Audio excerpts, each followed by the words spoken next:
Guys, Tony here. I'd like to talk about our Federal Reserve Bank in America, the national bank of this country, what the role of the Federal Reserve is, and why it is a quasi-public institution, why it really operates as a private banking corporation.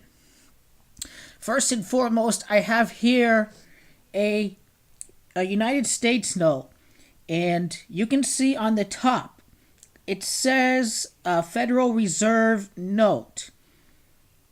But if this note, if it really belonged to we the people and issued by the Treasury, owned by the Treasury, this note would say United States note. But it is not a note of the United States, is it? It is a note of the Federal Reserve. The United States does not own this note. They borrowed this note from the Federal Reserve Bank. This is where the Federal Reserve scam, this is at the core of its scam. And it says right here that this note is legal tender for all debts held public and private.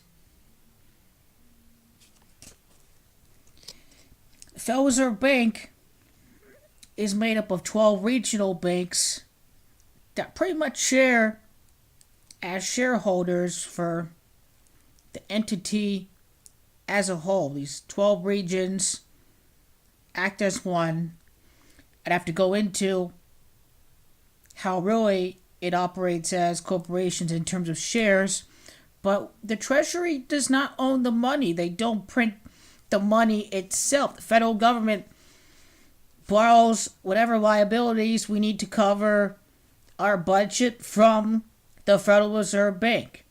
If they don't get it from China and Japan, this is a very real topic that I can cover in another video. The fact that most of our debt is held by the Federal Reserve Bank, not from China. The mainstream media doesn't talk about this cartel, the Federal Reserve, and what it really does. The Federal Reserve was created, by the way, while everyone was busy during the holidays. December the 23rd was when Woodrow Wilson signed off on the Federal Reserve Act of 1913. Even some senators didn't show up for the vote, probably about half of them, if I'm not mistaken. The Federal Reserve can have very damaging prospects since it does not serve in the best interest of the public. It serves in the best interest of the bankers. And where do they make that money from mostly? They make it from war. War is very, very expensive.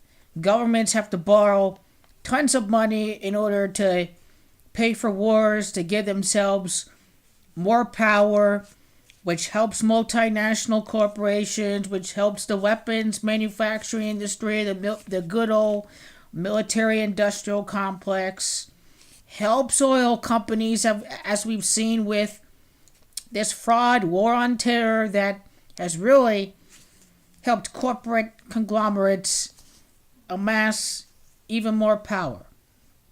Also helps private armies too when we go to war. Mercenaries, another key group.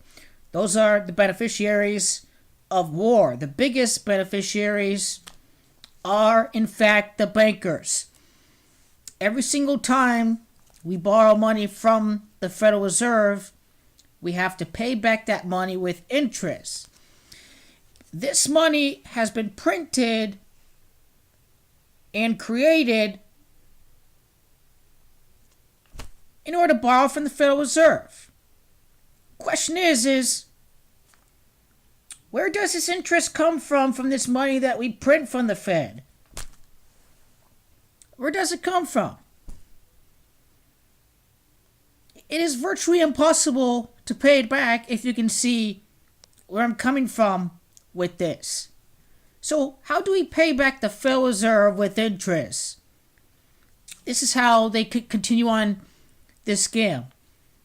The practice of usury. We print the Fed prints even more money for us to pay back the old debt. And then that is when they issue us higher interest rates. So wait, you're telling me that we print money to pay down the old debt, and whatever results is just higher interest rates? Yes, this is at the very core of the scam. It is all meant to enrich bankers. Bankers maximize their profits through war. Wartime devastates families, devastates global economies. It helps banks, the Federal Reserve, military-industrial complex, establishment of the CIA, which, since it's independent, it can do whatever it wants, and they're always able to conceal some information that gives these powers that be even more power. If you really wanted to, this money doesn't have to be owned by the Federal Reserve Bank. It can be owned by us instead of Federal Reserve note. We can have United States note, and if our country issued the notes, then there's no debt, there's no interest attached to them, because it would be our money. And we wouldn't be seeing the debt constantly increasing with the same continued cycle of carrying out the scam of paying out this interest impossible to pay back with more printed notes. The Federal Reserve also, they set interest rates. The chairwoman of the Federal Reserve sets interest rates. What they do is they artificially alter interest rates to encourage certain activities. So in a way, the Fed can be the real drivers of the economy in our country when you look at it outside from fiscal policy. The Federal Reserve likes to prop up these bubbles when they artificially lower interest rates to the point where they're not set by the free market, and it's giving people the illusion that this is a nice investment opportunity, when in fact this altered interest rate is meant to alter demand, and it's not really an attractive investment opportunity. The interest rate has been altered to encourage this activity, and the Federal Reserve, once these people are not able to pay them back, and this is very much how the housing bubble was created. When these borrowers can't pay back the Fed, then they got to take out money out of the economy, and that's when the Fed raises interest rates. And this is partially how the business cycle always repeats itself. It is because central planners that orchestrate it, when they explode these deficits, when they give all these tax breaks to the wealthy, then that's just borrowing our nation on a credit card. So this helps out the Federal Reserve when we have these exploding deficits, and this economic contraction results in even less revenue to the government. Because of this quasi-public bank, this private bank, we always see these cycles of recessions and expansions happen in America, around the world, more often than it should. And we really would have a more stable economy where we don't see these volatile cycles that are partially being caused by the Fed, encouraging or discouraging investments and trying to maximize their profits. And this is what happened with the Bailout Act of 2008.